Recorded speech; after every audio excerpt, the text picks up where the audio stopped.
Pues buenas tardes. Carlos Rodríguez, pues como veis, no está sentado en esta mesa, está recién operado y entonces pues me toca a mí suplirle y cumplir el objetivo de presentar esta nueva etapa después del verano de las conferencias de la Falange de los viernes.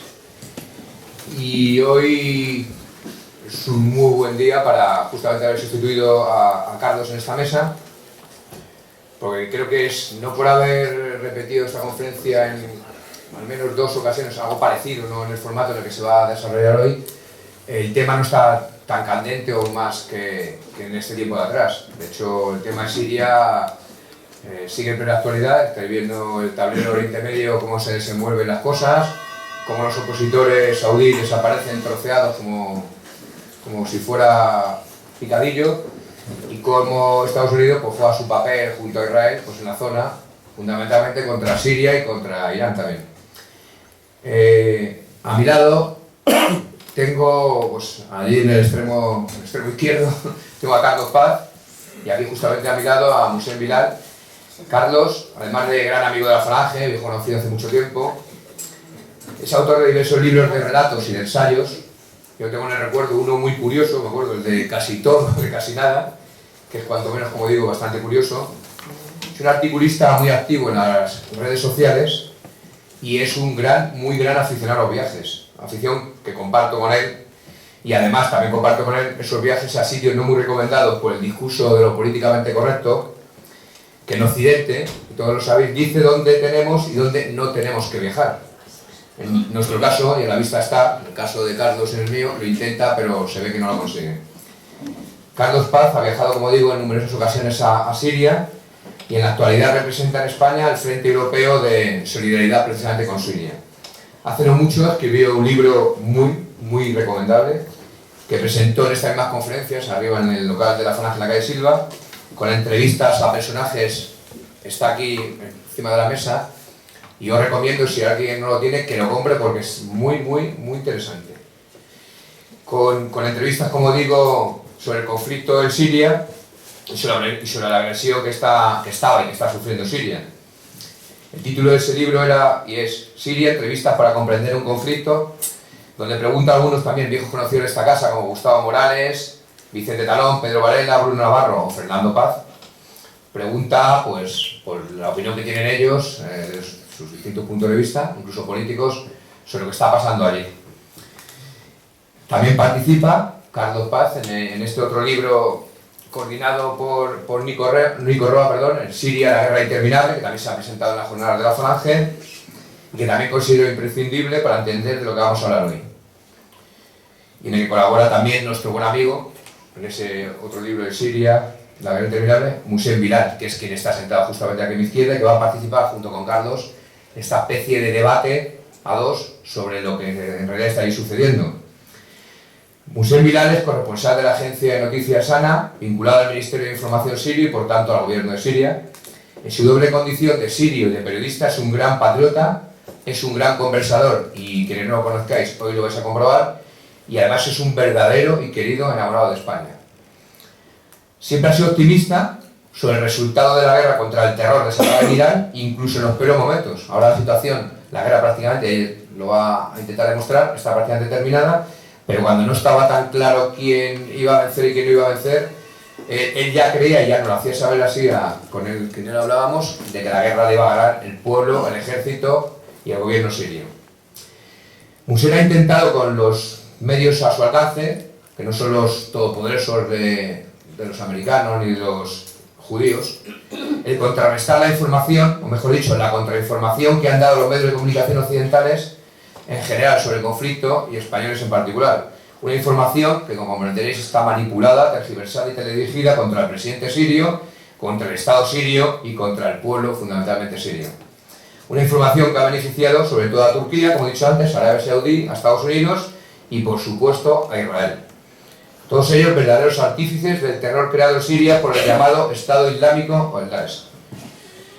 No me quiero alargar más y entonces voy a dar la palabra, no sé, a Carlos o a Moussem, que van a empezar esta especie de debate a dos, intercambiando opiniones, y supongo que al final de la intervención de ambos se iniciará, como siempre hacemos, un pequeño debate en el cual podéis preguntar las dudas que tengáis o comentar lo que queráis oportuno. Gracias, Carlos. Gracias, Musel. Muchas gracias.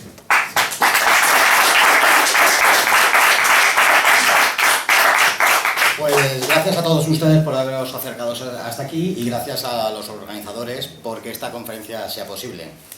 Hay que comenzar diciendo que esta es la tercera vez que en año y medio en este lugar, el mismo lugar, se desarrolla una conferencia de este tipo y lo que refleja es un enorme interés por la cuestión de Siria.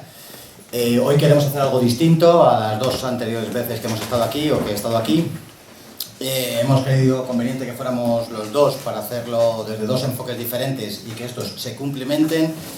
Yo creo que es más ameno, tenemos mucho interés porque luego al final haya preguntas, o sea que seremos lo más breve posible. En las dos anteriores presentaciones se presentaron estos dos libros, en estas dos conferencias anteriores, pero que sabed que están disponibles, por supuesto, y hoy, si las otras veces analizamos el por qué ha sucedido esta guerra, el contextualizar esta situación, el desenlace y sus consecuencias, hoy bajo el título de Siria, del infierno terrorista a la victoria y a la reconstrucción, queremos explicar algunas cuestiones que no fueron esclarecidas en su momento y sobre todo abordar el análisis del final de la guerra y la posible reconstrucción de Siria que ya ha comenzado a vaticino. Hemos dispuesto esta conferencia en 5 puntos: los orígenes de la guerra, la cuestión de los refugiados, el analizar el papel de Rusia e Irán, la situación de los kurdos y el propio concepto de la victoria, que nosotros creemos en ella y que ya se ha plasmado, y la consiguiente reconstrucción. Sin más, pues yo creo que comenzando con el origen de la guerra, más breve quizá que ningún otro punto, puesto que esto, el origen, la génesis, la explicación de por qué sucede la guerra, ya se ha comentado varias veces. Sí me gustaría decir que hay mucha gente, incluso de nuestro entorno, que no comprende la importancia de esta guerra y siempre digo que se dilucidan varias cosas. Primeramente, que es la apuesta definitiva del mundialismo por controlar esa parte del mundo con el fin de aislar a Irán y a Rusia, que queramos o no, este último Rusia es quien puede finalizar con el mundo unipolar comandado por Estados Unidos que padecemos y abrir otra época multipolar. Se dilucida también la derrota o no del terrorismo yihadista y que de este modo dejase de atentar en Europa. Se dilucida, por supuesto, también un desequilibrio de fuerzas que con esta guerra está girando en favor de Israel, pero que sobre todo, y por eso yo creo que muchas explicaciones que sobre la guerra se han dado, yo creo que son erróneas, porque mucha gente cae en el error de explicarlo únicamente por una cuestión economicista, por la conducción de ese gasoducto por parte de Qatar, por la extracción y el aprovechamiento de los hidrocarburos, etcétera, etcétera, pero a mi juicio, y por haber estado allí, por haber tenido la ocasión de hablar con importantes figuras de Siria, entiendo que lo que en verdad y el trasfondo de todo lo que se dilucida es la existencia de Siria tal y como la conocemos. Ya hemos explicado en anteriores ocasiones que es una sociedad multiconfesional, que el Estado es aconfesional y que este Estado aconfesional es el que protege que sea una sociedad multiconfesional, que los hermanos musulmanes que se han levantado tantas veces en la historia en el pasado no impongan la Sharia y que Siria al fin y al cabo siga siendo tal y como es. Además, Siria es un país que no encaja en los parámetros de Occidente, no conforma parte del Fondo Monetario Internacional y de otros organismos supranacionales, es soberana y también tener en cuenta que es molesta porque conforma parte de ese eje de resistencia contra Israel que conforma Irán, ahora Irak, Siria y ese movimiento que es Hezbollah en el Líbano. El origen no es el mismo, ya ha sido explicado. Fue creación, todo el terrorismo que surgió en marzo del 2011 fue una creación occidental. Yo creo que no deberíamos hoy perdernos en esa cuestión y simplemente para contar el origen habría que responder a la pregunta de a quién beneficia, que tantas veces hemos explicado. Beneficia a Arabia Saudí, que es difusora de un mensaje islámico wahabita, que pretende destruir todas las sociedades que de su ámbito cultural no comulguen con su visión del mundo. Beneficia a Turquía, por supuesto, que está en manos del megalómano Erdogan y que lo que se ha propuesto Turquía es una política neotomana y como estamos viendo, como veremos en el conflicto, quiere reconquistar parte de esa Turquía del imperio de otrora otomano. Otro país interesadísimo en que la guerra continúe, en haberla comenzado y que continúe, es Israel, que siempre está deseosa de verse rodeada de mini-estados, y en su caso lo que petulantemente se ha llamado estados fallidos, que sean ingobernables e inmanejables. Estados Unidos, que su interés es crear un extensísimo área de indecisión y, por supuesto, dar salida a parte de su material industrial militar y, de paso, por supuesto, seguir cercando a Rusia e Irán. Y Francia, que con su odio secular, y que esto no ha aparecido mucho en los medios de comunicación, tiene atragantada a Siria, tiene la obsesión de cantonalizar, parcelar Siria por cuestiones confesionales, como en el pasado lo ha hecho. Yo creo que ha habido 4 grandes mitos que ya van cayendo y que desde el comienzo de la guerra me propuse tirar por tierra, que son que en Siria no está sucediendo una guerra civil, no hay ninguna guerra civil, así nos hablan de los medios de comunicación, pero no se dan los parámetros ni las características en ningún caso como para poder hablar de guerra civil con autoridad. Otro de los grandes mitos es que se trata la guerra de Siria de una guerra sectario-religiosa, en absoluto. Por cuestiones bastante obvias, en torno al 75% de la población es suní. Si fuera una cuestión religiosa, esta guerra no se hubiera desarrollado de la manera que lo ha hecho. Otro gran mito y gran error a mi juicio es creer que esta guerra es una lucha por el control de los hidrocarburos. En absoluto. Habrá algún país, como es el caso de Qatar, que sí tiene ese interés, pero insisto, el interés es terminar con lo que conocemos como Siria, esa sociedad multiconfesional que está garantizada por el Estado aconfesional con el cual el presidente es Bashar al-Assad. Y el cuarto mito sería que Siria es un régimen de monopartido familiar unipersonal. Nada de eso se da. En Siria hay elecciones, en Siria hay un congreso, tiene una constitución, hay numerosos partidos y no podemos hablar de eso. Todos estos mitos, que es una guerra civil, que es una guerra sectaria o religiosa, que es una lucha por el control de los hidrocarburos, o que Siria se trata de un régimen de monopartido familiar o unipersonal, es lo que machaconamente los medios de comunicación de los que hablamos en anteriores ocasiones, y hoy no merece ni la pena perder un segundo en ello, han estado bombardeándonos constantemente, y nos tiene que quedar claro que esto no es así. Por ejemplo, para empezar. Muchas gracias. Muchas gracias para todo el público que ha venido aquí con todo el interés a escuchar realmente lo que está pasando en Siria. A mí, mi querido Carlos, siempre él me corrige, en Siria no hay guerra. Aunque para extranjeros llaman guerra, pero nosotros como sirios, como patriotas, como luchadores por nuestra soberanía, le llamamos la lucha por nuestra tierra sagrada. Eso es lo que está pasando en Siria. En Siria no hay guerra ni civil, ni guerra religiosa, ni nada. Hay un complot internacional. Hay una lucha entre dos grupos. Un grupo, lo que siempre hasta la fecha lucha por aplicar la ley internacional, lo que son Siria, Irak, Rusia, y con unos grupos resistentes como el grupo de Hezbollah está con nosotros. Otro grupo, lo que patrocina el terrorismo internacional, lo que son Estados Unidos, Israel, Turquía, Qatar, Arabia Saudí, Francia y Britania. Hasta el momento siguen apoyando el terrorismo yihadista, no solamente en Siria, sino en Siria, en Irak, en Jordania hay células, y en Libia, en Yemen.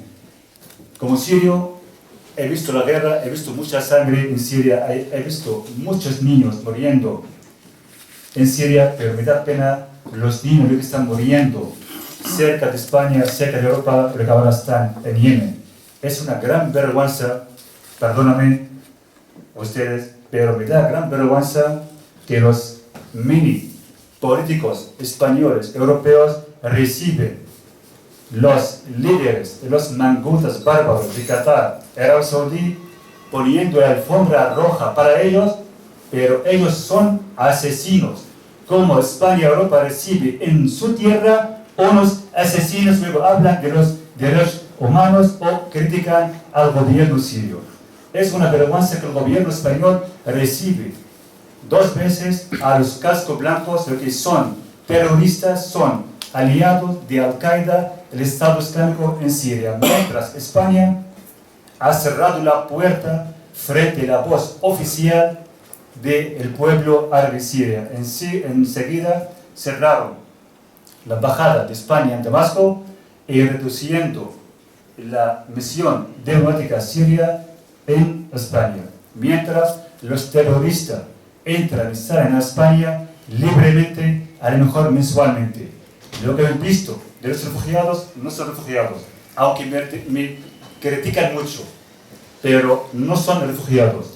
Hay unos 3-4 millones entrados a Europa, son migrantes con proyectos. ¿Cuántos yihadistas entró a España? Nadie sabe, pero están aquí en España.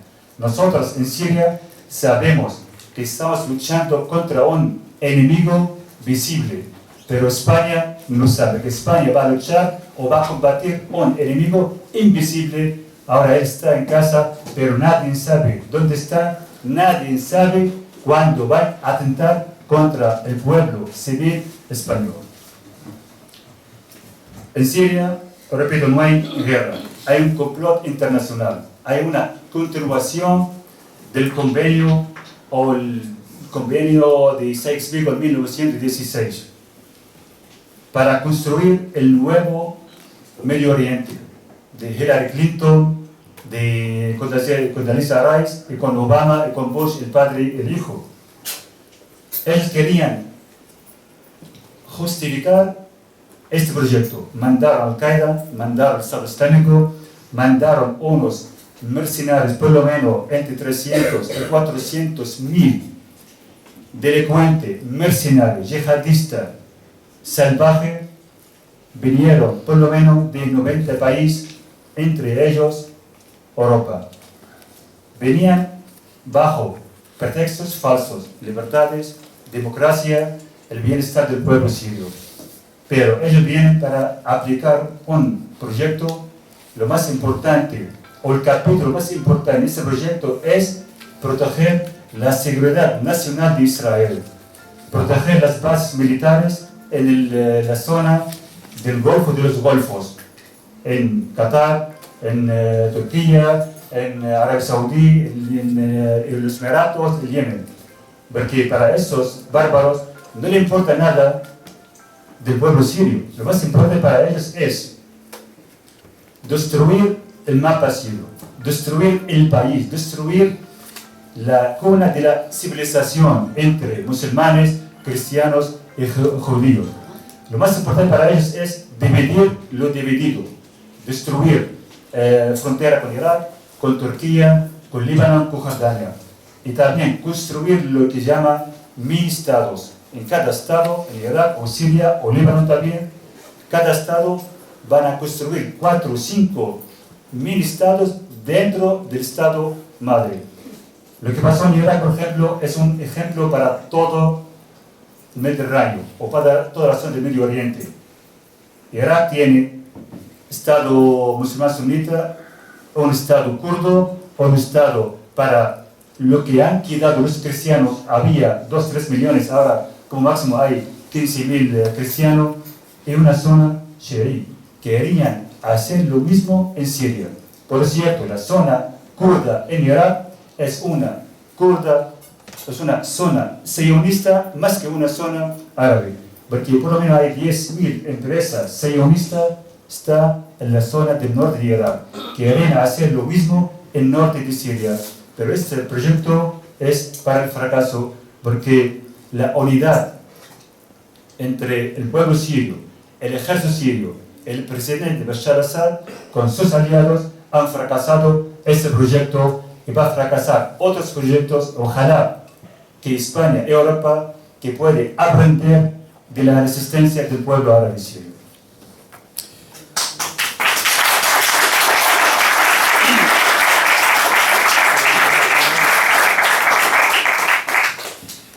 Has mencionado a los refugiados, en la segunda cuestión, y tendré que abrir fuego al respecto. Hemos visto en estos años cómo, en torno a ese fenómeno que ha venido siendo conocido como los refugiados, en verdad lo que se escondía era otra cosa. Nosotros hemos dicho desde el comienzo de ese fenómeno que solo el 10-15% de esos refugiados eran verdaderamente gentes que procedían de conflictos en Oriente Próximo, de Irak o de Siria. Y esto no ha sido así. Se está advirtiendo constantemente del peligro que admitir a todo este alud inmigratorio puede conllevar. Nos comentan y nos informan periódicamente de gentes con nombres y apellidos de terroristas que se están infiltrando en todo ese alud, Y primeramente decir que la palabra refugiado en Oriente Medio no existe, se habla de desplazados. Hemos estado en campos tanto en el Líbano, en Jordania, allí están los desplazados, lo que está viniendo no son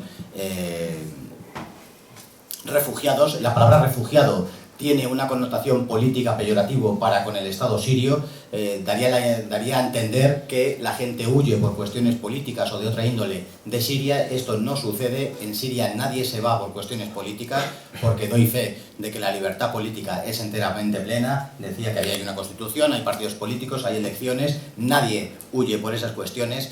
Y segundo, que ya no se nos escapa a nadie que la cuestión de los refugiados ha sido en verdad un llamamiento de Europa, principalmente de Alemania, para que la maquinaria industrial europea siga funcionando, por supuesto, con el requisito de ir depauperando las condiciones laborales de los autóctonos europeos. Todo aquel alud inmigratorio eran gente, como digo, de los sitios más variados, más variopintos, desde el Cuerno de África hasta Bangladesh. En muchas ocasiones el coste del viaje, que era entre 1.500 y 3.000 euros, era pagado por asociaciones que en parte están sufragadas por el señor Jordan. Lo ha dicho él, no lo descubro yo. Y advertir o hacer hincapié en que en todo este alud que se sigue alimentando desde el oficialismo, desde la prensa, corre un grave peligro Europa. Nos advierten servicios de información de Oriente Medio, de Siria, del Líbano, de que ya se están implantando células yihadistas a través de ese fenómeno que son los refugiados, y que no podemos... de verdad de lo que se trata son de inmigrantes económicos. Cuando estaban diciendo refugiados, lo que nos están ocultando es que se trata de inmigrantes económicos que vienen a engrasar la maquinaria industrial europea, y no olvidemos que eso es imprescindible si no se produce una depauperación de las condiciones laborales de los europeos. Sobre los refugiados, hay que siempre recordar que el gobierno sirio avisó a las embajadas, a todas las embajadas europeas, que en 2015-2016, cuando el Estado Islámico atacó la zona del norte de Siria, llegando hasta Palmira, robó por lo menos 16.000 pasaportes sirios. También había una máquina de falsificar pasaportes en Ceuta y Melilla. Hay otra máquina, está en Estambul. Es decir, por lo menos hay entre 20 y 25.000 yihadistas tienen pasaportes sirio falso. Todos entran a Europa, pero repito, nadie sabe dónde están esos. Sobre la manipulación mediática, lo que sepa yo como periodista, tiene la misma carrera o profesión que el médico. Siempre quiere decir la verdad y siempre tiene que decir su palabra con credibilidad. Pero lamentablemente la prensa española, ni siquiera la prensa europea, han dicho la verdad. Cuando hablaban de conflicto entre sunita y shia en Siria, los sunitas, los chiitas en Siria son musulmanes en cualquier mundo. Los musulmanes hay varias ramas, como los cristianos, pero el concepto, la idea, conflicto chií-suní salió de Europa. Es decir, Europa tiene la culpa hasta aquí lo que está pasando en Siria, porque el mundo árabe no había conflicto religioso en Siria, ni había ni hubo. Había un complot, pero con el apoyo de Europa, especialmente Francia y Britania. Francia tenía el sueño de recuperar el territorio sirio que ella ha perdido en 1946-47. Francia hasta la fecha, mandando terroristas, mandando dinero, mandando armamento a los terroristas. También Francia y Britania, Estados Unidos, están haciendo en los teatros internacionales una cobertura a favor del terrorismo jamás en mi vida he visto. Estados Unidos ayudando a Israel desde 1940, pero ahora está ayudando al terrorismo islamista en todo el mundo. Los hermanos musulmanes son el origen del Estado Islámico, son células criadas por la inteligencia británica. El Estado Islámico es lo mismo. El jefe o líder de al-Baghdadi no es ni árabe ni musulmán, pero lo pusieron como el mensajero del profeta Mahoma. Es un judío, es de Mossad israelí, se llama Yaqubian ben Sulaiman ben Yaquban ben Bardajai. es un judío sionista del Mossad israelí. Lo pusieron como jefe del Estado Islámico. Además, el Estado Islámico, si podéis buscar en la estructura de Daesh, la mayoría no son musulmanes. Son de Chechenia, de China, Tailandia, Tanzania, son de Europa, pero son delincuentes, son asesinos, son drogados. Ahora, si podéis preguntar, los delincuentes o los asesinos en las cárceles de Argelia, de Arabia Saudí, de Qatar, de Turquía, de Guantánamo, son vacíos, porque todos están en Siria y Irak. Antes hablaban de los yihadistas o islamistas, los asesinos de Al-Qaeda. Ahora no habla. Guantánamo casi está cerrado, Guantánamo. Los cárceles de Marruecos casi no hay nadie. Aquel día, hace 2 meses, salió un artículo magnífico en la prensa español que la inteligencia española está haciendo investigaciones, está interrogando a los yihadistas españoles, pero con supervisores de la inteligencia marroquí, porque la inteligencia marroquí sabe bien cuántos yihadistas marroquíes están en Siria, cuántos islamistas, cuántos mangotas bárbaros salieron de Marruecos, de Túnez, de Argelia, de la zona del Sahel africano. Por cierto, ahora todos los islamistas que pueden escapar de Siria, ahora vuelven a Marruecos, vuelven a Yemen, vuelven a Afganistán. Pero el camino de tránsito es Europa, el descanso es en Europa. Entonces, a lo mejor Europa, a corto plazo, va a vivir el infierno, el mismo infierno, lo que en Siria vivían antes, pero ahora Siria está viviendo la mejor época de la victoria. Ahora en Siria, por lo menos 96% del territorio sirio está libre, liberado, bajo el control del gobierno legítimo sirio. Hay unos puntos bajo el control de los yihadistas protegidos de Estados Unidos, a un punto, ahora cerca de Jordania, hay una zona cerca de la frontera de Turquía, llama Idlib, hay 30.000 yihadistas protegidos, un campamento de la fuerza americana, y todo el mundo sabe. Es decir, a lo mejor hay otro proyecto, pero no en Siria, porque ayer mismo Naciones Unidas ha dicho que hay unos, claro, a base de un informe de la inteligencia rusa, los americanos están llevando todos los islamistas, yihadistas, de Siria a Irak. De ahí van a Jordania, van hacia Afganistán, a lo mejor van a atacar Irán. Pero Irán, nadie puede atacarla, porque Irán está aplicando la ley internacional. Irán está luchando con todos los países que luchan por la paz internacional, mientras Estados Unidos está luchando contra la paz internacional, está apoyando el terrorismo islamista radical yihadista hace años, hace siglos. Pero nadie atreve a decir eso contra Estados Unidos, sino el día siguiente Estados Unidos va a atacar el mismo país.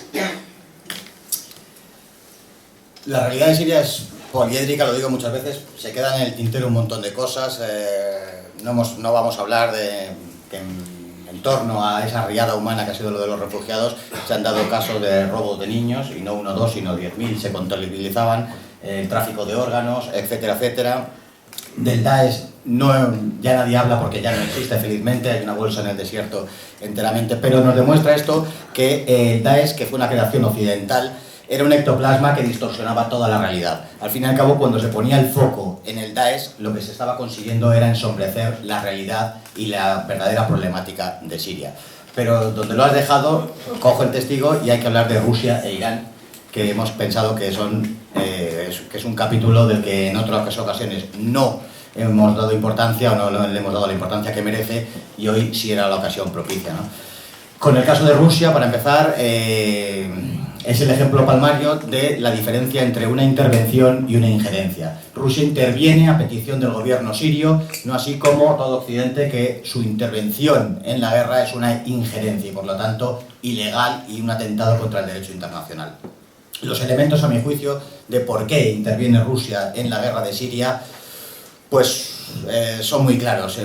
Lo primero, el apoyo diplomático. Rusia ha apoyado desde el principio, en muchas ocasiones conjuntamente con China, vetando resoluciones presentadas en el Consejo de Seguridad de la ONU que iban contra los intereses de Siria. Hay un elemento, un trasfondo histórico-cultural impepinable desde el siglo XI, coincidiendo con la expansión del cristianismo desde esa parte del mundo que es la cuna del cristianismo hacia el mundo eslavo, bien hacia Bulgaria, bien hacia Rusia y Ucrania. Estos vínculos se hacen muchísimo más fuertes en torno a lo largo del siglo XIX y XX, con lo cual podemos hablar enteramente de que existen unos vínculos espirituales. Existe también el caso de que Rusia vio desde el principio que la lucha contra el yihadismo allí donde se estaba desarrollando le prevendría de sufrirlo en carnes propias, y tanto en cuanto así desde el primer momento se implicó en el asunto. No se pudo implicar más. Muchas veces a Rusia se le dice ¿por qué no se ha implicado más? Pues porque hay muchas cosas bajo la mesa, como es las relaciones turco-rusas, que retrasaron esa implicación. Pero sobre todo la implicación de Rusia viene dada por cuestiones geopolíticas. Siempre me remito a la frase de Catalina la Grande cuando dijo que las llaves del Kremlin se encuentran en Damasco, ¿no? Rusia, sobre todo después de la pérdida de la emancipación de Ucrania, como se quiera contar, pues solo tiene cuenta con la base en el Mediterráneo de Tartus, y de haber caído el régimen sirio hubiera perdido esta base. Además de eso, Rusia está sufriendo desde la caída del muro un cerco, se quiera o no, por parte del mundo unipolar norteamericano y con su brazo armado que es la OTAN. Y en este aspecto Rusia se encontró realmente molesta. Lo que quizá lo más, a mi juicio, le haya decidido intervenir en el caso de Siria fue por lo que acaeció en torno a Libia, y de cómo Estados Unidos, el brazo armado, la OTAN y todo Occidente burló a Rusia con lo acaecido en Libia, puesto que lo que finalmente acabó sucediendo le fue ocultado a Rusia, y muchas veces Rusia puso hincapié para que no terminase de esa manera, pero Occidente desde el principio sabía que iba a ser de esta manera, ¿no? En la cuestión de Irán muy pocas veces se ha abordado. Siria tiene unas relaciones relativamente modernas para con Irán, ya hasta donde yo sé, se remontan a principios de los años 80, poco después del comienzo de la guerra Irán-Irak. Irak es un vecino común, tanto de Irán como de Siria, y apoyó curiosamente a Irán, que si históricamente el mundo árabe con el mundo persa ha sido enemigos históricos. Decidió apoyar a Irán por varios motivos. Primeramente, porque en aquel momento existía una disputa de liderazgo panarabista entre Siria e Irak. También por el concepto de mukawama que existe, de resistencia, de ese que lo he comentado al principio y que es un elemento que le hace molesto a ojos de Occidente el ser de Siria. La mukawama es la resistencia frente a Israel. Esto unía a Siria y a Irán. Y también la defensa de los palestinos y de sus derechos territoriales históricos, que Siria constantemente ha defendido, al igual que el Irán después de la Revolución Islámica del 79. Irán entiende, yo creo, que la amenaza a Siria es un desafío a su propia protección estratégica en la región, una salida natural al Mediterráneo para sus intereses económicos y comerciales. Además, estos dos países, Siria e Irán, sufren sanciones comerciales y esto les empuja a un mayor entendimiento, si cabe. Además, existe un aspecto religioso, puesto que en Siria se encuentran algunos lugares de relevancia chií, con algunos santuarios, y las más conocidas las ciudades de Fua y Kafraya, que son chiíes y que están en el norte, en torno a al último foco de resistencia terrorista que está en Idlib. Irán está sufriendo, también aprovecho para decirlo, una desestabilización en todo orden de cosas, tanto externa como interna, sobre todo interna a mi juicio, con actos de terrorismo incluidos. Se está haciendo un cerco a Irán, y esto hay que decirlo, y a mi juicio, y ahí lo dejo para que sigamos si existe, y lo pregunto, una posibilidad de que exista una primavera persa o alguna horterada de este tipo que lo llamen, puesto que entiendo que desde hace más de 2 años existe un interés por desestabilizar a Irán desde dentro. Yo voy a repetir un poquito, volver un poquito al asunto nacional. Pasó casi 2 años toda la media internacional hablando de Raqqa, la ciudad fantasma en Siria, donde estaba la capital del Estado Islámico en Siria. Es verdad, es una ciudad fantasma. Gracias a los buenos americanos o la coalición del terrorismo en Siria, Britania, Francia y Estados Unidos, la coalición del terrorismo, lo que hicieron es, venían a Siria con el motivo de la lucha o combatir el Estado Islámico. Lo que hicieron es eliminar la ciudad entera. Ahora, esta ciudad en Siria no existe. Han destruido viviendas, hospitales, universidades, escuelas, centros médicos, residencias de mayores. Han dejado el techo al suelo. Mataron por lo menos 10.000 muertos, 6.000 desaparecidos, 450.000 desplazados viven ahora en la costa en Siria. Pero la ciudad no existe. El gobierno sirio varias veces mandó unas cartas a las Naciones Unidas. Necesitamos una comisión o un comité de investigación neutral para ver realmente lo que pasó en Raqqa. Hasta el momento no hay respuesta. Ni siquiera Estados Unidos deja a nadie que entre a esa ciudad, porque saben bien lo que hicieron en esa ciudad. Sobre Rusia e Irán, mil gracias, mil saludos para Rusia e Irán. Sin Irán, sin Rusia, ahora Siria no existe. Rusia e Irán jugaron un papel. Nosotros, como sirios, como luchadores por nuestra patria, nuestra soberanía, jamás podemos olvidar ni a Irán ni a Rusia. Ayudas humanitarias, ayudas médicas, ayudas financieras ofrecieron al pueblo árabe sirio sin ningún cambio. Rusia entró a Siria por la petición legal del gobierno sirio, pero Rusia y Siria, o lo que anteriormente se llama la Unión Soviética, tenía un protocolo bilateral, es decir, Rusia no conoció a Siria hace unos años. Irán lo mismo. Están los tres en la misma fila de la lucha contra el imperialismo americano, contra el demonio terrorista Arabia Saudí. Arabia Saudí financió la célula yihadista terrorista del 11 de marzo en Madrid. Financió y apoyó los terroristas del 11 de septiembre en Estados Unidos. Lo que se pasó en Afganistán, lo que pasó en Libia, en Yemen, en Túnez, en Egipto, todo tiene las manos de Arabia Saudí. Arabia Saudí, la inversión que hizo en Siria llega por lo menos a 600 millones de dólares. Armamentos y financiar yihadista. Qatar, 300 millones.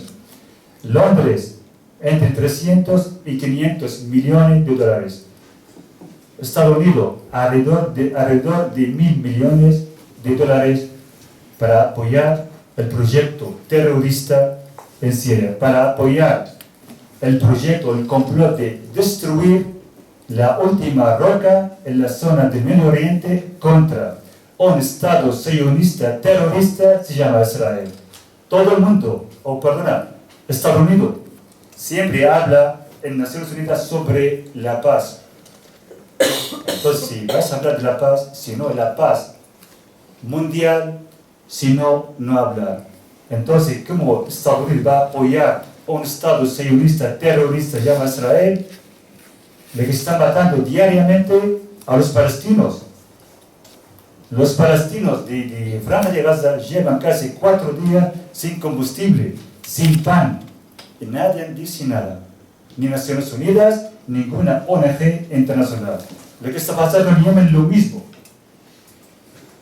Hay un informe en Naciones Unidas, a lo mejor a los finales de este año va a llegar el resultado de la inversión saudita en Yemen, por lo menos a una cifra preocupante, 1 millón de niños muertos en el Yemen. Digo yo, ¿dónde estamos viviendo nosotros? ¿En una selva? ¿El fuerte come el débil? ¿O a lo mejor hay que cambiar un poquito las normas internacionales, eliminar totalmente Naciones Unidas cada uno coge su arma y la lucha contra el terrorismo internacional es la mejor solución, porque no hay otra solución, porque la ley internacional casi no existe. Yemen, muertos, Siria, muertos, Libia, Irak, Jordania, casi. Y nadie dice nada más que nada, destruir unos países, derrotar unos regímenes o gobiernos ante Israel. Desde la fecha de la ocupación israelí contra Palestina, no hay ninguna bala de Arabia Saudí o Qatar contra Israel. Pero sí, a lo largo de 7, 8 años en la guerra en Siria, hay millones de dólares, pero también hay toneladas de armamentos para atacar y para destruir un país luchando contra Israel. Cuando empezó el complot terrorista en Siria en el 2011, encontrado en la zona de Deraa, en la frontera de Jordania, en la primera hora, por lo menos 30 toneladas de armamento de todo tipo en las mezquitas. Luego hablan de manifestaciones por libertad, por la democracia en Siria. Los hermanos musulmanes, los wahabistas de Arabia Saudí, en España, seguramente ahora están más que en Siria. Los hermanos musulmanes, señores, son la rama terrorista de la inteligencia británica desde años. Pero lamentablemente es una organización registrada, legítima aquí en España. La mezquita M30 de Madrid. Tengo unos datos. 68% de los yihadistas islamistas terroristas que han salido a Siria salieron de esta mezquita. Y sigue funcionando. ¿Cuántas mezquitas yihadistas o radical wahabistas están en España? Miles. ¿Cuántas iglesias están en Arabia Saudita y Qatar? Ninguna. Llaman a los cristianos cucaracha o animales, o infieles. Mientras, si viene un bárbaro o un sinvergüenza de Arabia Saudita o Qatar, el rey español mismo pone alfombra roja. Eso es lo que pasa.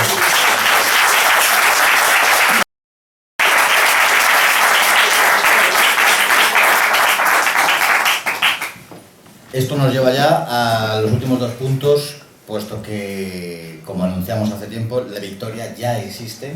Hay dos momentos en donde la guerra da un giro definitivo. Uno es la entrada de Rusia en agosto del año 2015 a petición de Siria, y la otra sería la reconquista de Alepo, de la periferia de Alepo, que aquí se hablaba de la conquista de Alepo. Los terroristas nunca tuvieron Alepo, tenían una parte de la periferia este de Alepo. Pues ese hecho, puesto que Alepo seguramente era la capital futurible designada para esa cantonalización de aquella zona del país, hemos llegado a un punto en el que solo se derrotaron a las fuerzas terroristas en todo el sur este verano. A grosso modo, si tuviéramos un mapa, que me lo iba a traer, pero se me ha olvidado el pendrive y no se puede proyectar, pero hagámonos una idea teniendo el mapa en la cabeza, en donde al este del Éufrates, en la parte noreste del país, está ocupada por las fuerzas kurdas, que ahora hablaremos siquiera sucintamente de ellos, y al norte, en torno a la ciudad de Idlib, la última capital que tienen los terroristas, bajo la denominación de Fuerzas Democráticas Sirias, que son fuerzas simpatizantes, abiertamente simpatizantes de Estados Unidos y de Turquía, solo detentan esa parte. Por lo tanto, desde la entrada de Rusia en 2015 y sobre todo de la caída en diciembre del 16 de Alepo, ya se puede hablar de una victoria siria, tanto en cuanto tengamos en cuenta que Siria ya no va a perder. Sabiendo esto, que no va a perder, la guerra está ganada. El final previsible es el asalto a esa ciudad de Idlib, en donde se ha ido metiendo a los terroristas por medio de los procesos de la reconciliación, que son bastante interesantes, puesto que, por ejemplo, se les daba la ocasión, una cosa yo creo que inédita en el mundo, se les daba la ocasión de reintegrarse en la sociedad siria, de llegar a formar parte de la policía o del ejército incluso, de volver a su casa y dedicarse a sus labores, o, y aquí está lo más inédito de todo, irse con sus armas a luchar a otra ciudad. De esta manera se iba liberando zonas y la población civil quedaba fuera del peligro de una guerra. Tantas han sido las victorias del ejército sirio que solamente se encuentra en la ciudad de Idlib y toda su zona, toda su provincia, todos los terroristas que se han ido desalojando de otros sitios. Luego hablaremos de la reconstrucción, pero esto nos lleva a hablar de esas dos bolsas. Una es esta en torno a Idlib, que ha sido producto, como digo, de los numerosos procesos de reconciliación y de ir agrupando ahí a los terroristas, y la otra zona es la de los kurdos, que en ocasiones anteriores, en ninguna de las 3 veces que hemos podido venir, lo hemos puesto hincapié, puesto que dijimos en su momento que iba a ser una cuestión a resolver al final del conflicto. Ya ha llegado el final del conflicto y, lógicamente, hay que resolver esta cuestión. Yo creo que la cuestión de los kurdos, parto de la base de que hay una intencionalidad de reestructurar el mapa de Oriente Próximo y Medio. Estaríamos hablábamos del Tratado Sykes-Picot. Yo creo que este es el segundo Tratado Sykes-Picot 2.0 se diría ahora, y habría que ver si ese Kurdistán, hay quien cree que Kurdistán es viable. ¿Dónde? ¿Kurdistán iraní? Evidentemente no. En el Kurdistán iraquí, en donde es un país federal y se hizo un referéndum, al día siguiente los iraquíes lo invalidaron.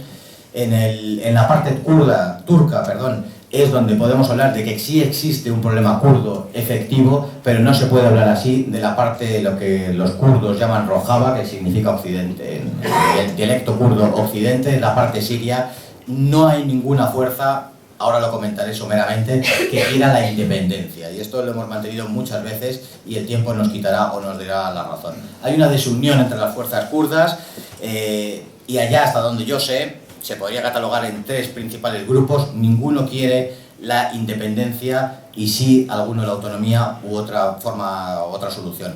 La primera fuerza que constan los kurdos es el PKK, es un partido comunista, es proárabe y anti-israelí. Nunca ha hablado de independencia en el lado sirio, jamás, con lo cual habría que descartar esta posibilidad. Luego existe el Partido Democrático, el PDK, lo que se conoce como Peshmerga. Significa en el dialecto kurdo los que se enfrentan con la muerte, y no reivindican el Kurdistán tampoco, nunca lo han reivindicado ni oral ni por escrito. Pero luego hay un tercer grupo muy importante, que es la YPG, que son las Unidades de Protección Popular, que se fundaron al poco de comenzar la guerra en el 2011, que es el brazo armado de una escisión del PKK. Podríamos hablar de que pertenecen al PKK sirio, si se le admite esa definición, y se hacen llamar la Unión Democrática. Estos sí fueron independentistas, fueron antisirios, anti-Assad, pero en los últimos tiempos han cedido en sus posicionamientos y comparten incluso un cuartel general con el ejército sirio, si no me desmiente Musen. Con lo cual, ninguna de esas 3 fuerzas que componen el mundo kurdo quiere la independencia. No podemos hablar. ¿Quién está detrás de todo esto? Pues los únicos 2 países que alimentan a día de hoy, porque les interesa que la guerra continúe, son Estados Unidos y la entidad sionista de Israel.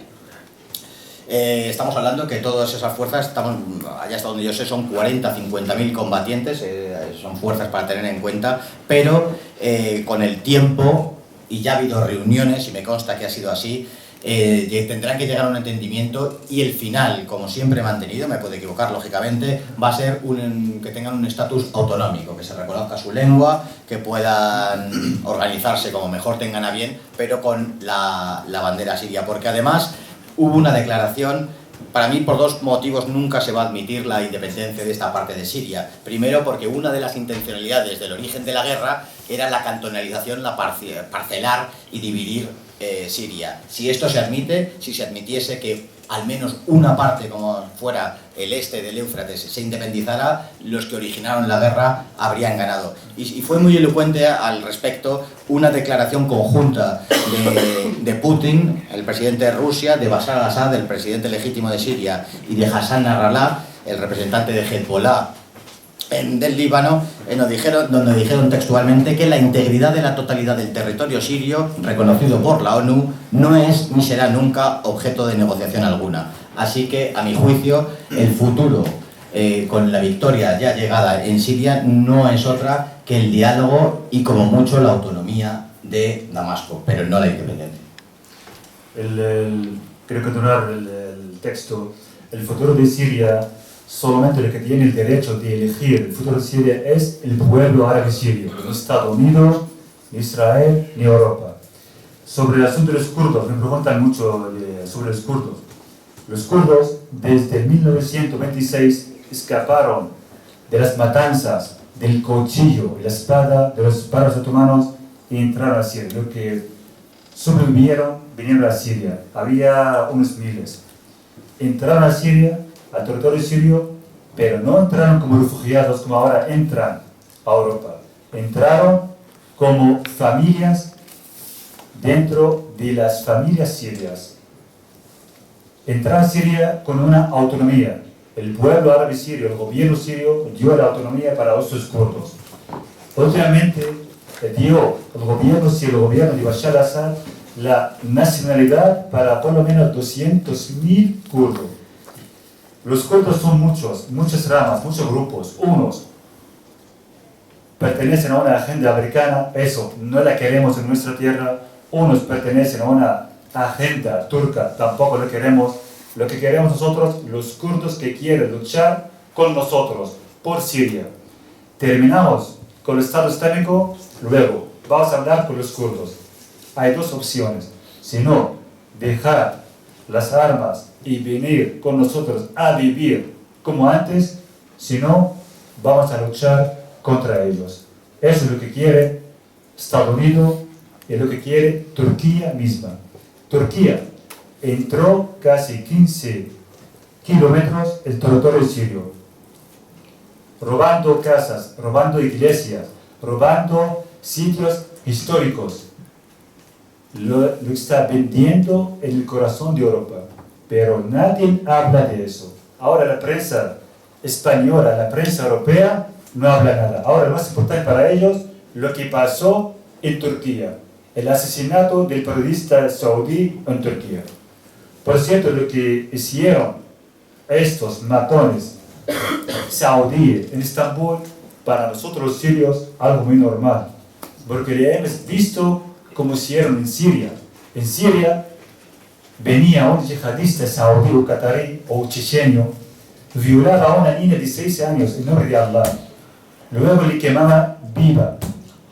En la zona de la costa, o la zona especialmente shií o alawita o cristiano, eso Europa todavía no sabe, porque la manipulación mediática, lo que hizo, el papel tan sucio contra el gobierno sirio, increíble.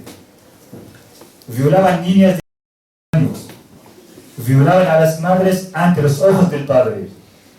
Después de violarla, la cortaban a cachitos. Hemos encontrado unas fosas en la costa siria, en la zona de Yarraka, de Alepo, en la zona del desierto de Palmira. Miles y miles de niños. Y nadie habla de estas matanzas. Pero sí, si viene un loco terrorista o un loco islamista aquí en Europa, insulta a alguien o saca un cuchillo, todo el mundo europeo es un terrorista. Pero sí, en Europa es terrorista, pero en Siria es un moderado. Entonces este mensaje o doble mensaje va a afectar mal a la misma Europa, porque le mata en Siria, porque viola en Siria, cuando llega aquí va a hacer lo mismo. Pero lamentablemente hay políticos o mini políticos, pero no hay líderes, como se dice en español, con cojones, ¿sabes?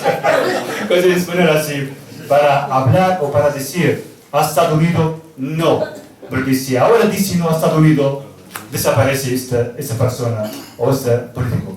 Lamentablemente nosotros en Siria, aunque queremos mucho a España como pueblo, España podría jugar un papel muy fuerte a favor del gobierno sirio. No digo a favor ni al presidente o al gobierno, a favor del pueblo sirio. Pero lamentablemente España no tiene soberanía. No tiene soberanía, lamentablemente, ni economía ni política. Las bases militares están controladas por Estados Unidos, por la OTAN, la economía, los políticos más importantes cuando llegan al poder, que al día siguiente se van a Estados Unidos para pues, besar la mano o otra palabra del imperio americano. Lamentablemente, aunque podía jugar un papel muy fuerte, pero no. Sanciones europeas o militares contra el pueblo sirio. ¿Por qué? No, porque el pueblo sirio representa el gobierno, representa el régimen sirio. Pero ¿qué tiene que ver el pueblo con el presidente? El presidente ahora, mañana, lo echamos por unas elecciones, pero el pueblo sigue, la tierra sigue. Lo más importante de cualquier país es el pueblo, más importante de cualquier líder o de cualquier político. Sanciones afectó directamente al pueblo árabe sirio. El dólar o el euro antes del 2011, al cambio era 47 liras. Ahora 580 liras. Todo, hay productos, hay comida, hay alimentaciones, pero todo muy caro. ¿Qué hicieron los buenos americanos? Mandaron a unos yihadistas enfermos de SIDA. Empezaron a violar niños, no mujeres, sino niños. Lo que pasó en la costa siria, la costa de Latakia. Tenemos en Siria unos yihadistas encarcelados. Son generales de Arabia Saudí. Violaron por lo menos a 23 niños. Esos son enfermos de sexo, enfermos mentales, son peor que los animales, son peor que los burros o los cerdos. Esta gente no merece vivir. Pero cuando llegan aquí a España, directamente a Marbella, directamente a Andalucía, las mejores fiestas, las mejores chicas guapas para ellos, aunque son delincuentes, son enfermos.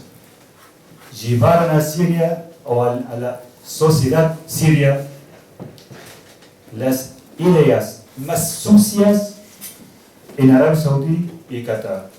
Violar niños en nombre de Allah, aunque Allah está muy lejos de ellos. Por eso en Siria tenemos, aparte de la lucha por la soberanía, tenemos una lucha entre el verdadero Islam y los islamistas wahabistas de Arabia Saudí.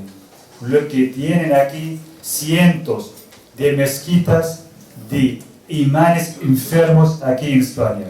Aquel día cuando he leído un artículo que el rey enfermo de Marruecos es el otro majareta loco también, anualmente paga a los imanes de las mezquitas wahabistas de Ceuta y Melilla 800.000 euros.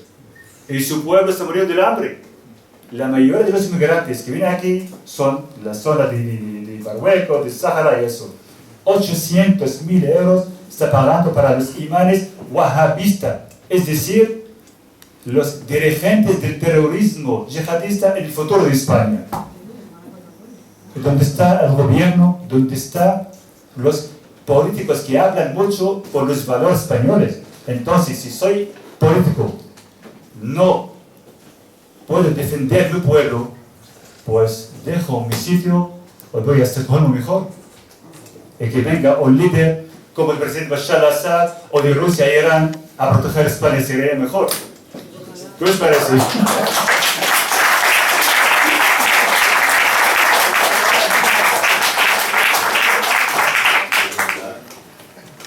Antes de entrar en el último punto, has comentado cosas interesantísimas.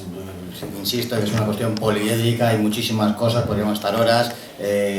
Mencionas de pasada la yihad sexual, que se conoce así, una cosa enteramente repugnante y atroz.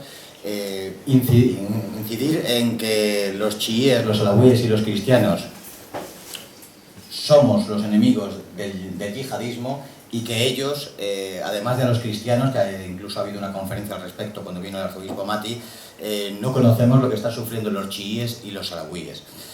Han mencionado cosas la cuestión de la prensa, los medios de comunicación, hicimos hincapié en ese aspecto, han sido aleccionados por agencias mundialistas, han utilizado la exageración, la simplificación y la mentira. Todo esto hubiera funcionado si hubiera sido una cuestión de a corto plazo, pero 8 años después prácticamente, pues la gente ya desconfía y empieza a conocer, pasado este tiempo, lo que en verdad está acaeciendo en Siria.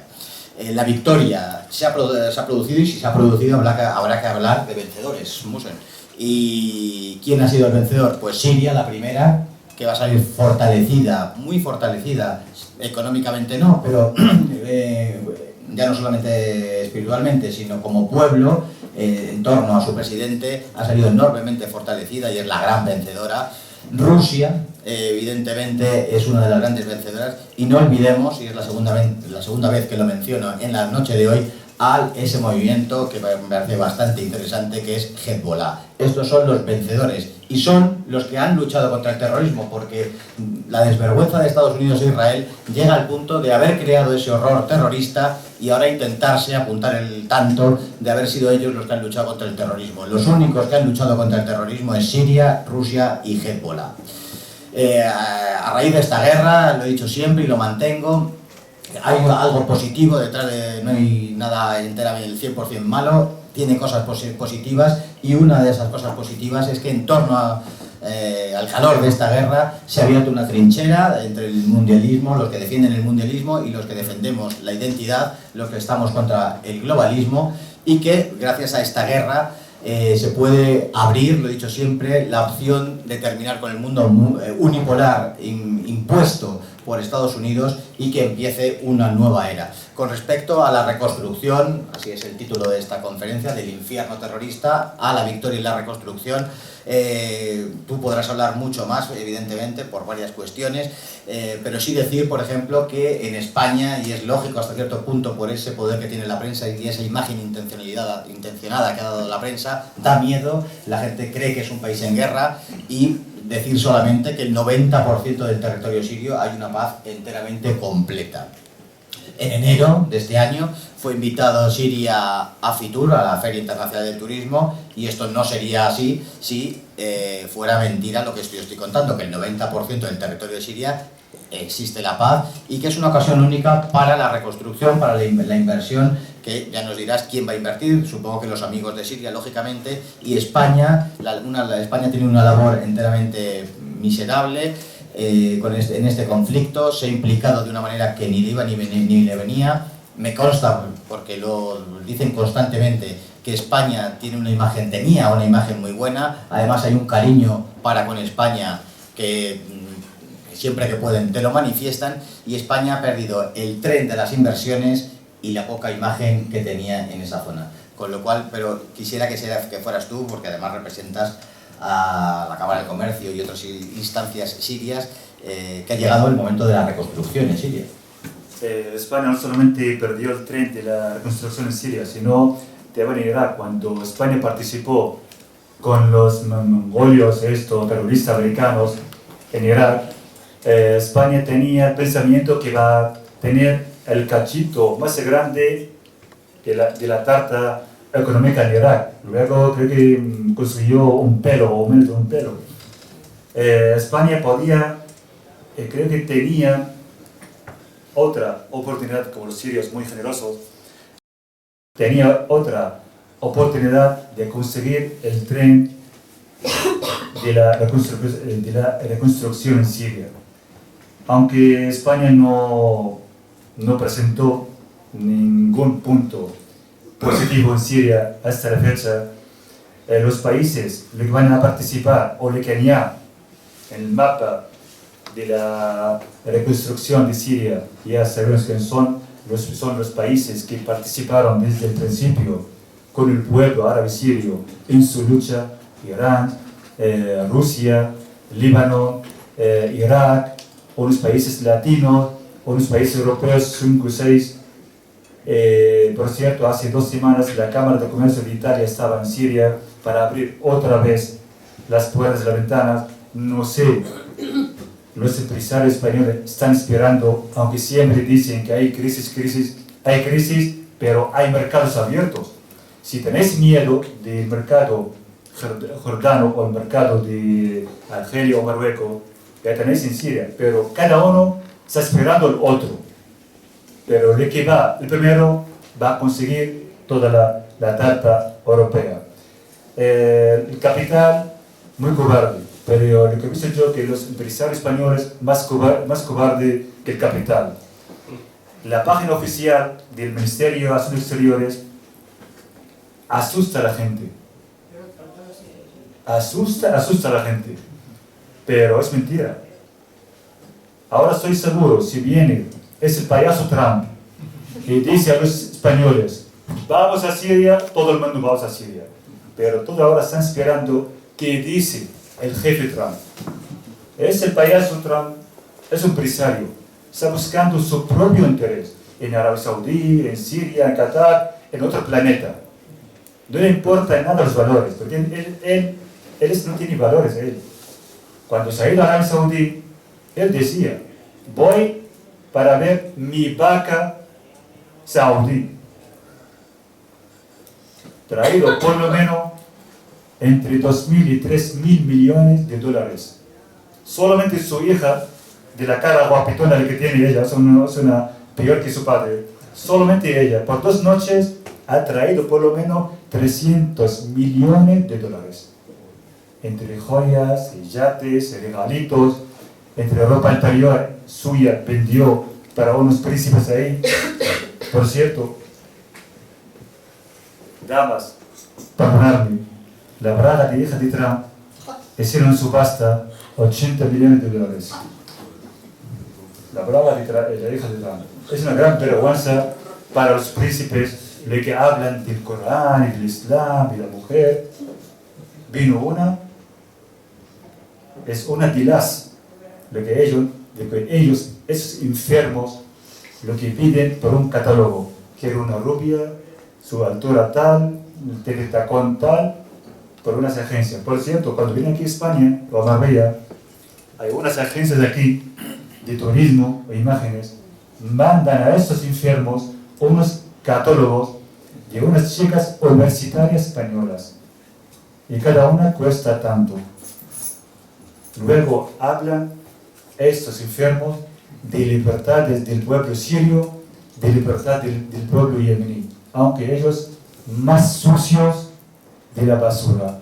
Eso es lo que hablan del Islam, aunque ellos ni son ni musulmanes ni árabes, porque el fundador de la monarquía del terrorismo wahabista de Arabia Saudí es un judío, escapó de España. Escapó de España, se ha ido a Carcú de Irak, luego escapó a la península árabe. Se llama Mardajai bin Mushi bin Yaqubian. Es un judío, y creo, voy a buscar, a lo mejor tiene origen de Toledo, no sé, pero voy a buscar su origen. Pero sí, odiaba al profeta Mahoma, era el gran enemigo. Y fijaros, un terrorista controla el mundo musulmán. Es una gran vergüenza en la cabeza de todos los árabes musulmanes que un terrorista es un enfermo del sexo, controla el Islam en el mundo musulmán. Es una gran vergüenza. Pues yo creo que deberíamos pasar al turno de preguntas. Si no... Pues con todo honor contestamos.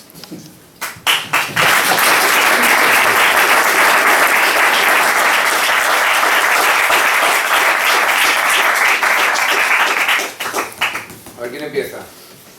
Jesús, que tú... Ah, no. Vale. Te quería preguntar si el origen de las primaveras árabes ha derivado todo esto, o sea, el planteamiento de los planes que ellos hacen empieza antes y luego van por escalas. Hay países en que no han podido tocar, como es Argelia, y lo que decías de los hermanos musulmanes, que están por la inteligencia británica, pues a mí no me cuadra, porque vamos a ver, cuando los hermanos musulmanes ganaron en Egipto, el ejército egipcio, que está subvencionado en parte por Estados Unidos, pues hicieron un golpe de mano y lo quitaron del medio. Y lo que has dicho de que se han subvencionado Estados Unidos y Gran Bretaña a yihadistas, eso tampoco cuadra. Vamos a ver, tú no puedes decir, un gobierno no puede decir 300 millones, ¿cómo justificas tú eso en un presupuesto de un país, en teoría democrático, que ¿cómo cubres tú esa cifra? No, estos 300 millones, ¿a dónde los vas a destinar? Los tienes que cubrir sobre otra partida, eso es muy complicado. Bueno, de todos los movimientos, pues empezando por el último, por cómo lo han creado, No vamos a desvelar ahora aquí cómo Estados Unidos ha creado todos o gran parte de movimientos tipo talibanes, también lo creó Estados Unidos, eso no hay ninguna duda. Te digo desde que empieza con Ben Ali en Túnez, ahí empieza la primavera árabe oficialmente. Con respecto a los hermanos musulmanes, es una creación de los servicios de inteligencia británicos, los hermanos musulmanes. Las primaveras árabes, en el año 2007, creo recordar, el comandante supremo de la OTAN, Wesley Clark, en televisión y en un vídeo que se puede tener acceso por YouTube, cuenta cómo en el Pentágono le dijeron que tenía que invadir 7 países en los próximos 5 países en los próximos 7 años. Por supuesto estaba Libia, estaba Yemen, estaba Siria. Eso lo ha contado él, no es un chascarrillo. ¿Cómo sucede eso? Pues muchas veces, como vemos cuestiones de corrupción, que nos imaginamos que son mucho más elaboradas las cosas y al final es de una ordinariedad y burdo tremendo. Si los controlan ellos, ¿por qué los quitaron de Egipto? Se habían ganado, estaban controlando, ellos ganaron las elecciones allí. ¿Quién? Los hermanos musulmanes. ¿Pero cómo lo ganaron? Por la sangre. No por las elecciones. Eso Morsi ahora, donde está ahora, está encarcelado. Y a lo mejor van a ejecutar. Ojalá que sí. Porque lo que hicieron esos o islamistas, no musulmanes, son islamistas. Además, ¿cuántos cristianos mataron a los islamistas? Miles. ¿Cuántas iglesias coptas, o coptos, ¿no? Coptos. Sí. Quemaron en Egipto? Cientos. Pero ningún medio de comunicación occidental ha tocado este tema. Porque solo obligaba a esta gente a cerrar la boca. En Egipto hay muchos cristianos. Y muchos murieron cortando el cuello o quemados vivos.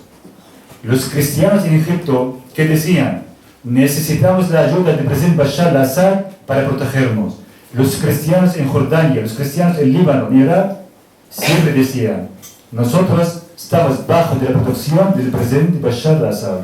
Todos los cristianos. Los cristianos en Egipto han sufrido lo mismo que sufriendo el pueblo sirio.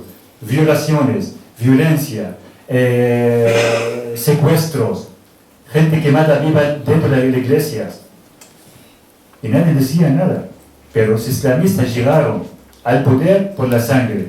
Igual lo que querían hacerlo en la época de los 80 en Siria, hacer golpe de Estado islamista para crear o para poner la primera piedra del califato islamista en Siria, 1982. Los islamistas. Hay unos, por cierto, muchas gracias a la pregunta sobre el Islam musulmán. Hay uno que se llama Rami Abdurrahman, Observatorio Sirio de los Derechos Humanos en Londres. Islamista de los hermanos musulmanes, escapó de Siria, él y su padre. Se ha ido a Londres. Trabajaba shawarmero. Vino la inteligencia británica, vinieron. Él es nuestra voz, pero tiene que trabajar por nosotros. Pensó, en lugar de trabajar shawarma día y noche, voy a ser yo alguien. Y le hicieron a alguien. Lamentablemente, casi 93 o 95% de la prensa internacional cogen informaciones de un terrorista. Es una desgracia, es una, lamentablemente, la verdad, donde está la credibilidad. Es decir, los medios de comunicación, cómo engañan a la gente. La guerra mediática es peor, la guerra bélica. Come el coco de la gente. Hacen como limpieza de cerebro de la gente. 95% la gente está informada por un miembro de una organización terrorista islamista de los hermanos musulmanes. ¿Cuál es más la otra parte? El tema de decir que si lo subvencionan ellos, ¿cómo desvías tú fondos del presupuesto de un país diciendo que ¿cómo lo cubres eso? Vale. Lo que pasó en Jordania, el campamento de los moderados. Casi entre 3.000 y 5.000 moderados, muy bueno. Los campamentos en Turquía, Estados Unidos, el Pentágono mismo, mandó esta cifra para entrenamiento y equipar o armamentos para estos buenos, los que están en la frontera de Jordania y Turquía. No he dicho yo, ellos han dicho, vamos a financiar los buenos, pero hemos visto que son buenísimos. entraron por Jordania, lo que hicieron, ningún animal hambriento o salvaje puede hacerlo. Si son moderados, ¿por qué no pueden entrar a Europa? Que son buenos. Lo que pasó con los cascos blancos, Israel ha sacado esos cascos blancos terroristas de Siria. Le han puesto donde? En Jordania. El concepto era ir a Jordania y luego venir a pedirle asilo en Europa. Pero ningún país europeo aceptó. Yo pregunto por qué. A lo mejor son buenos, pero los europeos son tontos. No aceptan el asilo, pero esos tantos buenos aceptan el asilo de esas buenas ovejas, si son buenos. Aunque los cascos blancos lo que hicieron ahí, igual lo que hizo el Estado Islámico en Siria. Nosotros en Siria ahora tenemos unas denuncias contra los cascos blancos y contra los países que han criado los cascos blancos. Hay muchas niñas y niños desaparecidos. El tráfico de órganos nació con los cascos blancos. Hay 10.000 niños refugiados desaparecidos en Europa. Nadie sabe dónde está. Nació en Siria y Irak unas mafias estatales, son europeas. Lo que pasó en Turquía, los campamentos no eran para refugiados, era para entrenamiento de yihadistas y para compra-venta armamentos, compra-venta órganos y niños y niñas, socialmente para Israel, Arabia Saudí y Qatar. Los enfermos de la monarquía de Arabia Saudí pagaban por cada niña de 7 años a 9 años $12.000. Eso es la responsabilidad de Naciones Unidas, donde están los niños sirios desaparecidos. Permíteme siquiera decir que los medios, que han sido un frente de guerra más y que Siria no lo ha trabajado bien, está demostradísimo que los cascos blancos se crearon, el nombre ahora del agente del MI6 no lo conozco, pero se puede encontrar, no desvelo nada misterioso, 100 millones de libras. Fundó los cascos blancos, que ha sido la herramienta mediática, le dieron un Oscar, ha sido la herramienta mediática de esta hermandad musulmana. Y vinieron aquí a Madrid. Y les va a poner una calle la alcaldesa que tenemos, pero más claro, Trump dijo públicamente que Hillary Clinton había creado ese monstruo del terrorismo en Oriente Medio. Hillary Clinton lo ha confesado oralmente y por escrito, y hay fotos en donde aparece al-Julani y al-Baghdadi, el responsable del Frente al-Nusra y el responsable del Daesh, en una reunión con altísimos responsables norteamericanos. ¿Cómo mueven el dinero? Pues hombre, a tanto ya no llego, pero hombre, todos sabemos que hay fondos reservados y hay maneras más que sabidas para sufragar guarrerías de este tipo en todo lo largo y ancho del mundo. Y a través de unas ONGs también. Las ONGs han trabajado un papel muy sucio en Siria.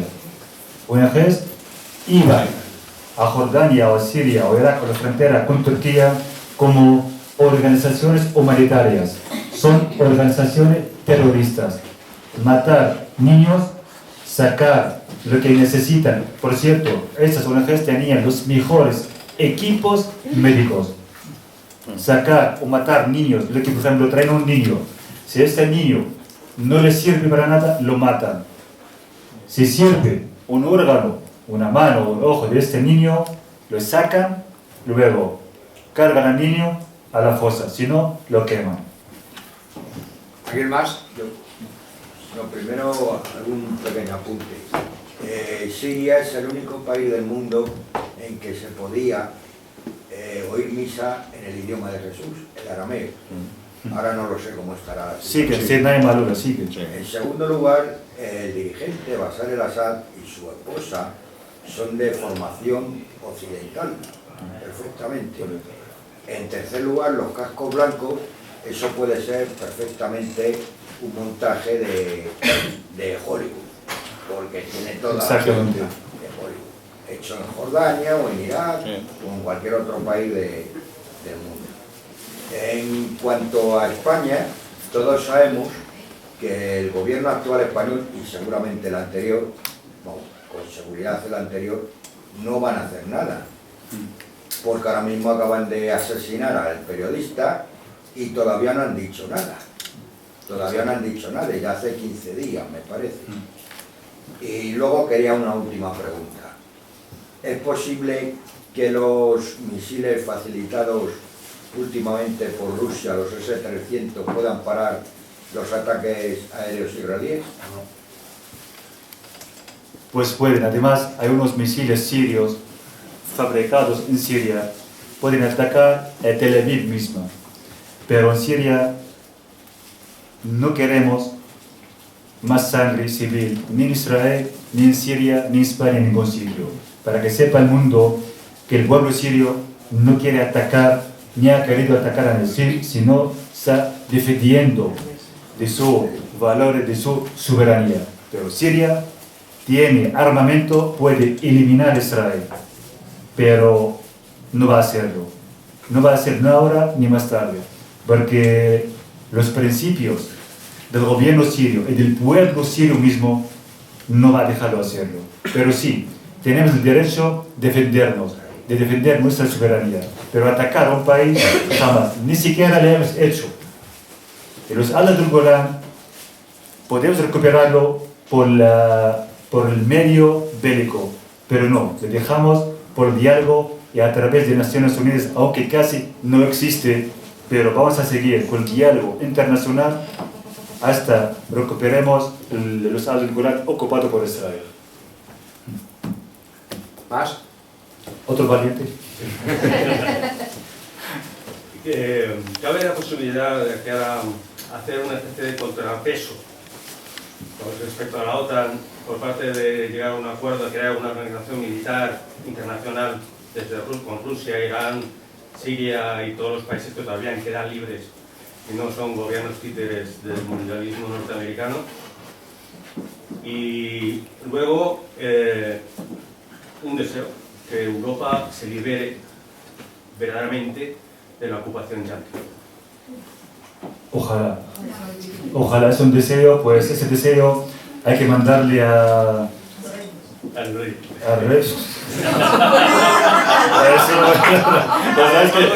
Hay que pedirlo como regalo de Navidad eso. Ese es el deseo, de Navidad mejor. No, en serio. Nosotros siempre tenemos las puertas para el diálogo, pero hay unas potencias como el demonio yihadista saudí, el imperialismo americano, no quieren que sea la paz o que los pueblos del Medio Oriente que vean la paz. Porque la paz para ellos es un fracaso. Es la muerte de Israel. El sionismo israelí se muere enseguida, más que nada. La zona del Medio Oriente llega a la paz. Podemos conseguir la paz, pero hay unas potencias más fuertes no quieren llegar a la paz. Aunque hay unos traidores del gobierno palestino pueden hacer la paz, por lo menos por el pueblo palestino, a través del diálogo, pero dentro de las autoridades palestinas hay traidores peor que los sionistas. Lo que sepa yo, las ayudas humanitarias o las ayudas financieras llevan desde 1949 al pueblo palestino, pero cada vez el pueblo está muriendo de hambre más que antes. Es decir, esas ayudas no llegan. ¿Dónde están? Nadie sabe.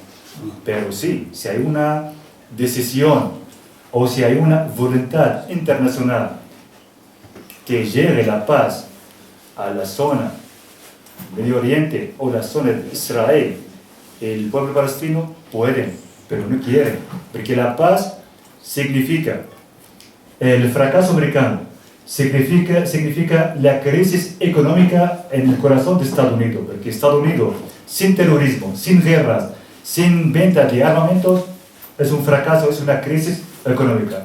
Ahí la economía americana vive por terrorismo, por la sangre, por guerras internacionales y por la venta de armamento. Pero sí, la paz, si quieren las potencias internacionales que llegan a mi zona, hoy mismo pueden sentar los líderes en la misma mesa y firmar la paz. Pero hay unas manos negras o la mafia internacional de solo el lobby sionista americano no quieren llegar a la paz.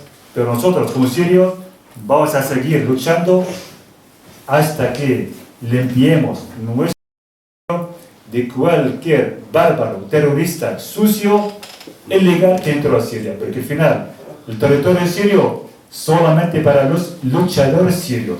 Los que escaparon, o los cobardes que escaparon de Siria, vinieron aquí, no tienen derecho a vivir otra vez en Siria. Solamente las familias de los mártires lo que merecen vivir en Siria. El resto, que se queden aquí en España ahora para seguir.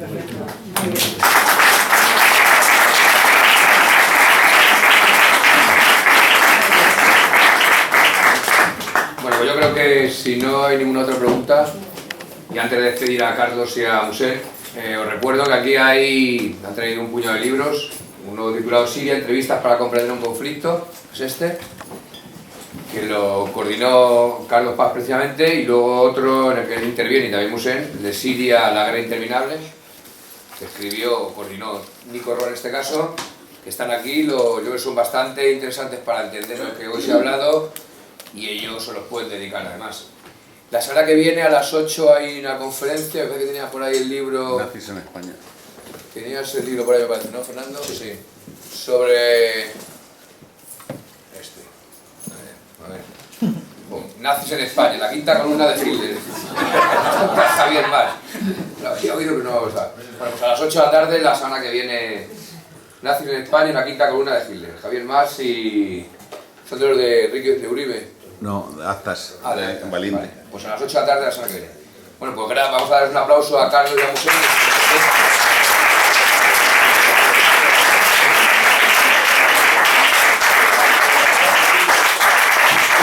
Y si les compráis el libro, pues ellos os lo firman y os lo dedican.